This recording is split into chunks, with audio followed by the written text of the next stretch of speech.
আসসালামু আলাইকুম। কেমন আছেন সবাই? প্রিয় বন্ধুরা, চলেন আমি দেখে নেই আমি যে সাজেশনটা দিয়েছিলাম আপনাদের, সেই সাজেশন থেকে কয়টি প্রশ্ন কমন আসলো আজকে যে পরীক্ষাটা আমরা দিয়ে আসলাম।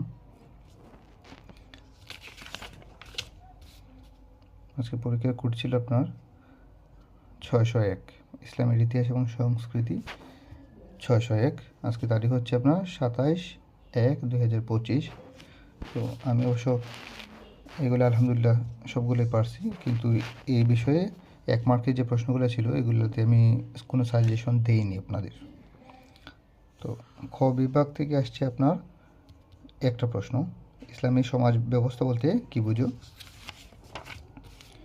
তারপর পুঁজিবাদ বলতে কী বুঝো? শিশুর প্রতি পিতামাতার কর্তব্য উল্লেখ করো।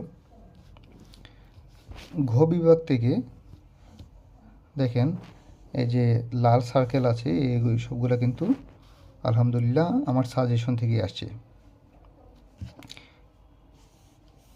সবগুলো আমি আর পড়তেছি না, যেহেতু আপনারা সবাই জানেন। একটু গণে নিই কয়টা আসলো। 1 2 3 4 5 6 7। দেখেন এই 8টা প্রশ্নের মধ্যে আলহামদুলিল্লাহ আমার সাজেশন থেকে 7টি প্রশ্ন আমার কমনই আসছে। এখন আমি জানি না আপনাদের প্রশ্ন কেমন হয়েছে অথবা পরীক্ষা কেমন হয়েছে। আপনারা চাইলে কমেন্ট করে আমাকে একটু জানিয়ে দিবেন। যারা আমার ভিডিও ফলো করেছিলেন অবশ্যই জানাবেন। আপনি যদি জানান তাহলে তো আমি বুঝতে পারবো যে হ্যাঁ, একজন হইলেও আমার এটা দেখেছেন অথবা দেখেছিলেন। ঠিক আছে? আর বাকি পরীক্ষার জন্য দোয়া রইল। সবাই সবার জন্য দোয়া করবেন। আসসালামু আলাইকুম।